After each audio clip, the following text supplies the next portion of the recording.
You've showed us your love by helping us cross 100,000 subscribers. Thank you. Now, show your support by joining Team Factly. Our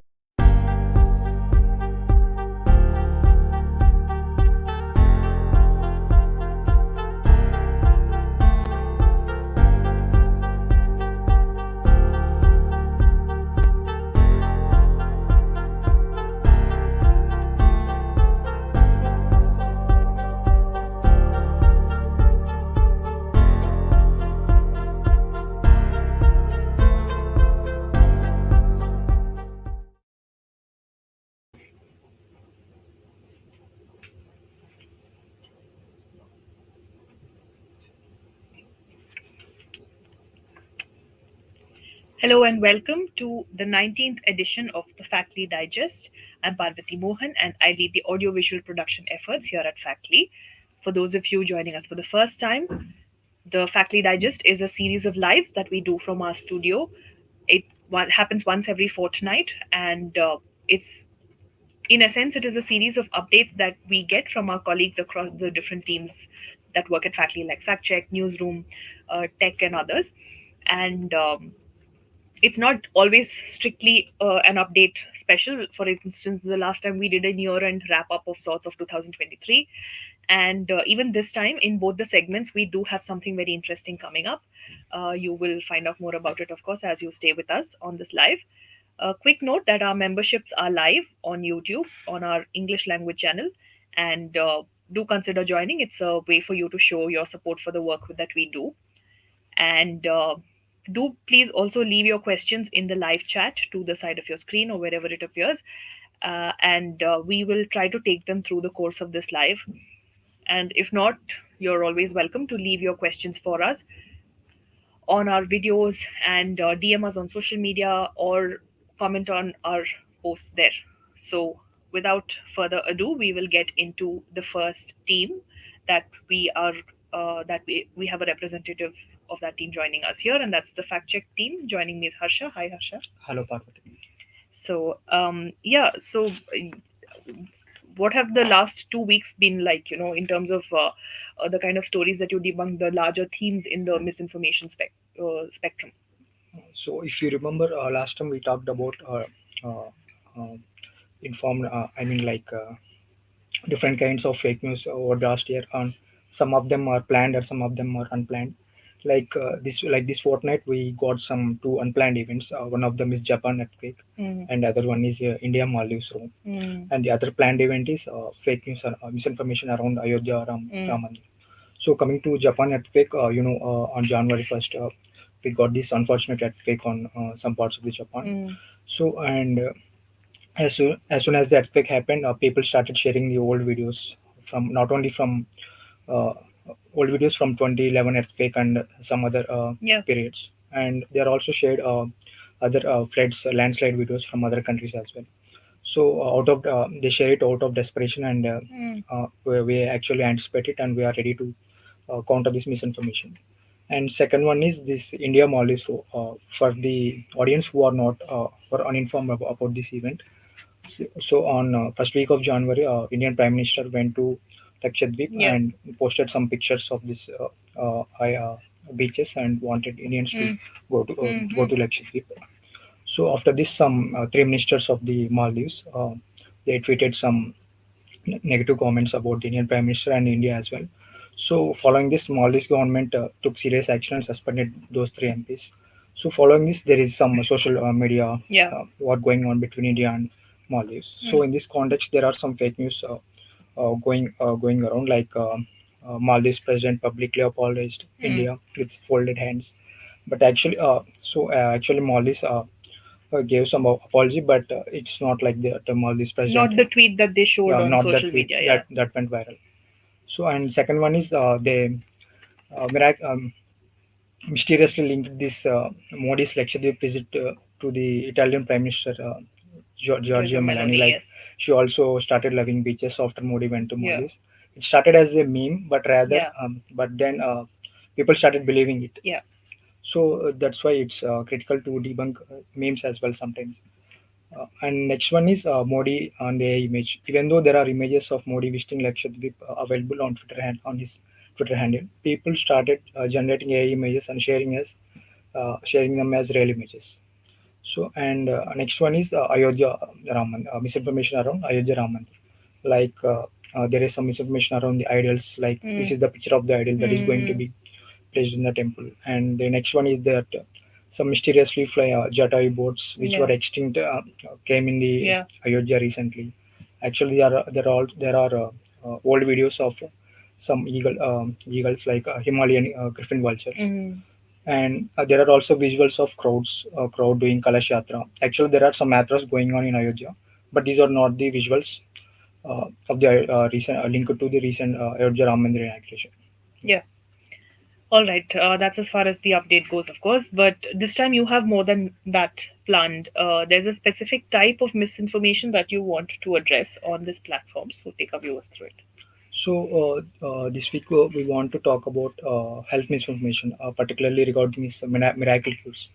So to put it briefly, miracle cures are the treatment that claims to cure serious conditions like cancer, diabetes, and other kinds of health issues with a minimal effort, time, and cost. Mm. So this attracts many people Yeah. to to try such medications because they want to know there is nothing to lose if you try. Mm. So actually, but these kinds of miracle cures are spurious because they are not backed by any scientific research, Yeah. and they are not approved by any government authorities as well. So they come in many forms like tablets, capsules, supplements, powders, and patches, bands like that. Even there are some technological medications as well. So now coming to this, how they promote such kind of miracle cures on the social media is like first one is like testimonials. They have some website and they Mm. create some fake testimonials Mm. like the people who have already tried them Yeah. and they got cured and they will recommend to other people to Yeah. try it as well. But actually, these are all some made up things and Right. are not real testimonials. And some pictures like before and after pics. Like for example, in obesity, they use some before and after picture of a woman showing Mm. that she got cured after using this Mm. medication within a few days. Mm. And other one is fake websites. They create some website like for example we got a claim like India Today. There is some article in India Today that promotes a particular product. Actually, what they do is they create the template exact like India Today and write an article as if India Today is writing an Yeah. article about this medication. But actually, these are also fake websites or made up websites and are Mm-hmm. not real ones. And the next one is they create some scientific sounding research, Mm. like as if there is some research paper published on it and some doctor endorsing it, and there is some truth to the medication as well. And but these all again this is all made up things as Mm. well. Mm. And the final one is with the advancement of artificial intelligence, we are getting more and more deepfake videos of Yeah. celebrities and journalists Mm. promoting such products. Like for example, last week we got many videos of Indian journalists Yeah. promoting some products on Mm. diabetes, uh, obesity like that. Mm. Actually, what they do is either they create entirely the deepfake video of the particular journalist, or they fabricate the audio existing. They take a Yeah. video and fabricate the Mm. audio with the audio matching with their interests, like Mm. endorsing their product as well. So such type of with the increase of technology, it's getting hard to debunk and know what's real and what's fake Mm. as well. Yeah. Yeah, because I mean, specifically the diabetes one was not very well done. You can see that the lip movement is different and the audio is Yeah. different. But for example, not a health misinformation per se, but with Nirmala Sitaraman recently with the announcement that she is partnering, or that the government is partnering with Yeah. a crypto trading True. platform. There, the deepfake was a lot more convincing. Yeah. There was actual lip Mm. sync going on. So you can expect that these will get more and more sophisticated as time goes by. So it is very important that you be mindful of this kind of uh, content. So speaking of being mindful, when you come across such content, uh, how would you say that they should consume this? Because one very important thing here is they're hitting the they're targeting people's vulnerabilities, because diabetes is widespread, eye problems are widespread, you know. So when so it is easy for someone to see that and feel like, oh, this is going to be of help to me or to, my loved one or somebody. So in this context, especially, what are the things that you think people should look out for, and how should they deal with such information when they come across it? Yeah, as you said, these ads are too good to be true. I mean, yeah, people want to try it because the actual treatment costs and medications are actually Yeah. more expensive than this. So, but there are few years one should be aware of such kind of Mm. frauds. Like for example, first one should everyone should have some skepticism Yeah. in this era, because not some should have more a lot of Yeah. skepticism, Yeah. because uh, uh, some people say that we are living in the post-truth world, Mm. so we need to doubt everything we see online. That's the first quality we should have. And the next one is coming to this deep fake and fabricated audio videos. One thing we can observe is the lip sync of the video, Yeah. because not all scammers can do a perfect lip sync Mm. for a video and audio. They make some mistakes, so we need to be even we should even the video is true. We should look for the audio and the lip sync, and then we should go to the we should proceed if we can buy or not. And the next one is website. These days we can create website that can copy mimic the official websites of even that can mimic even the official websites like that. In such case we should look for the url Mm. also. At some points they can copy some parts of the url but not the Mm. entire url, Mm. so we should always go for the official website and check if such research, any such medicine or is promoted by government or some reputed agency as well. Yeah.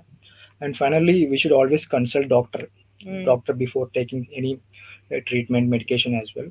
And we should also have a second opinion with multiple doctors as well. And also check if the particular medicine is approved by government or not by going through the official websites of the government as well. And even if you have any doubt regarding this information online, we can also contact WhatsApp through our faculty through our WhatsApp tip line. Right. Okay, Harsha, thank you so much for the update and for those very useful pointers. We will now move to the next set of updates. But before we do that, very quickly, a reminder, just to reiterate, first of all, what Harsha said about our WhatsApp tip line. It is a very useful resource. It's just a matter of saving a particular number as a contact on your phone, and get in touch with us when you come across whatever the kind of claim it may be. It could be an image, it could be a video, text, whatever, and the bot will assist you through the fact check process. If there's an existing fact check, you will get it immediately. If not, our team will look into it and get back to you soon. All right, with that, we move to the research team. Representing that is Akhil. Hi, Akhil. Hi, Parvati. So, we've been speaking about AI and deepfakes. Harsha and I were just talking about that. And now there's the good side and bad side to everything. I like to think that we represent the good side of the internet. Likewise, with even with AI, there's a very exciting product that Factly has developed. Uh, and you were, in fact, here a few weeks ago to talk about it. But for people joining us for the first time, can you please take them through what this product is and what it does? We built something called Tagore AI. It's a product of Factly. We are envisioning it to be a credible information ecosystem where you can do a lot of things. Plus, like you can chat with specific personas where you will get information and credible information, not everything on the internet. So you can chat with different AI models like ChatGPT, OpenAI models, Claude, and different other AI models available in the industry. So we are placing them everything in one chat platform so that you can pick and choose according to your needs. Because some models work better with the summarization, some models work better with the translations. So we are providing all that options in one chat so that you could pick and choose models and do your own work according to your needs. And you can also do image generation. Mm. You need not go to Stable Diffusion and every other platform, and you could just log in with one sign up with one account, and you could do everything on Tagore AI platform. And you can also generate document, like if you want to write document. You can write articles where you just want to generate image, you generate image there itself. And with you can also get assistance with AI. Or there's something called creative blog or writer's blog, so you could just assist it with AI and you could write the whole article along with help of AI. Yeah. So, and there are also personas, just like I said, and you could do a lot of things on one platform. And we are envisioning like information ecosystem where you get also the facts. Yeah. Yeah. Yeah, So yeah, and, like we also like it's live now. The basic website is live now, and you yeah. could sign up for and join the wait list, and we'll be rolling out initial text access once you sign up on it. Yeah, yeah, definitely do that. Sign up for the wait list because it is very useful, like Akhil said, in content creation, which is all the buzz right now, right? But you mentioned this word twice, personas, and we do come across that term a lot when we talk about AI. But what is it exactly? Uh, to be simple, like they are AI chatbots built upon a specific set of information. Like it's not everything under the hood, but just a specific database, and you build a chatbot on that. What we've done for at least for Tagore AI is like there's two types of data we have considered. One is unstructured data, and the other is structured data. To give you an example, like if you consider unstructured data, all like budget speeches come under unstructured data. Question and answers are a bit structured, but parliament question and answers, we consider the unstructured data. There might be some structure to it, but most of them like speeches and everything. So what we've done is like we have taken all that information and built a chatbot AI model on the top of that, so that you could easily chat with all that information like in a normal human conversation style. So there are almost more than 5 lakh documents on Lok Sabha, like Lok Sabha and Rajya Sabha question and answer. So for a normal individual to go through, filter all those data sets, find his relevant answer, then comprehend it in a human way, it will he can do that, but it will take a lot of time and effort for him to go through and do that. But here you just ask a question like, tell me about the data about this scheme, and the AI model will process all that, take that prompt, process all the information available in each database, and give you a specific information related to the topic.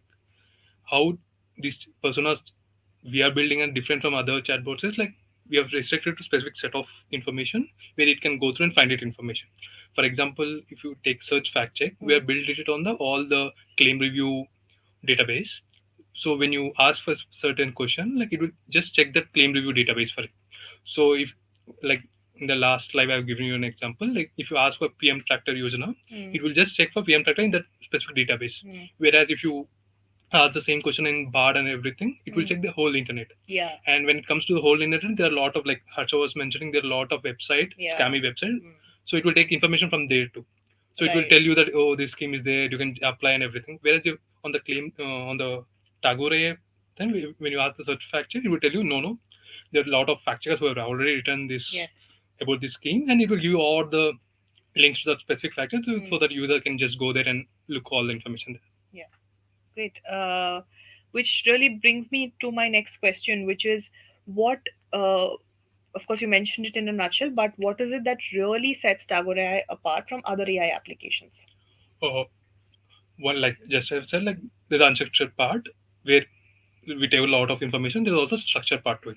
Like since you US knows, like we have also another protocol Dataful, Yeah. where we all put out standardized, clean data sets Yes. there, and there's a lot of it has its own use. One, but on the top of it, if you add an AI model to it, like it's a deadly combination because the law. For example, if you take there's something personal called ballot votes. Since we have already standard data sets on Lok Sabha elections from beginning 1951 to 2019, if you just ask who won where, how many people contested from here, and who won, like if you ask like in 2014 a candidate contested from in one party, and in 2019 the same candidate contested from another party. Give me all those names. So since it has all the structured data in the back end, it will give you all those typical analysis which will you can obviously do, but it will take you a lot of time and effort. So all these use cases and everything, it will something very different from other AI models. Yeah. So, all this talk that we are having of AI and credibility is very timely right now because, we know that the New York Times recently filed a lawsuit against OpenAI for using their copyrighted work. So, how is the team behind Tagore AI working to circumvent this problem to avoid it? Okay, coming to copyright thing, like since I have already said, like it's everything the public information. The unstructured data which mentioning, like it's all public speeches, public which government put it out for all citizens' income consumption. So we have just taken those part. So there is no concept of copyright over there. And the data flow also, we take data and we just clean it on our end. So it's a public data which is cleaned by us and used by us, like on Tagore AI. So everything we are keeping modeling on for Tagore AI is the public information. There's Yeah. nothing called privacy. Like we're not taking companies' information. We are not taking users' information. Like we're not training the model on that. Mm. So there is no concept of copyright in that. And also like there is no hallucination part in that. Uh, for every answer we are giving also a source, Mm. so users can check where it is from, and every time the source is hyperlinked to a public information portal. Mm. So there's no right of copyright there. Even if some once we you test access, people can when chat with it will always give you an answer with a link, Mm. so people can click it and see where the information is coming from. So there's no element of copyright, like even cross check whether we're claiming it to be true or not. Yeah. Great. And also wonderful that it's named Tagore because, as we know in India, Tagore's work itself is out of copyright. All right. So, yeah, I think with that, we've come to the end of this edition of the Factly Digest. Thank you again for joining, Akhil. Um, we do not seem to have any questions. And yeah, uh, we will before there still is a little bit of time in case someone watching does have questions, because we will quickly watch a promo video of Tagore, and that will help you understand the product a little better also.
All right. So once again, that's tagore.ai.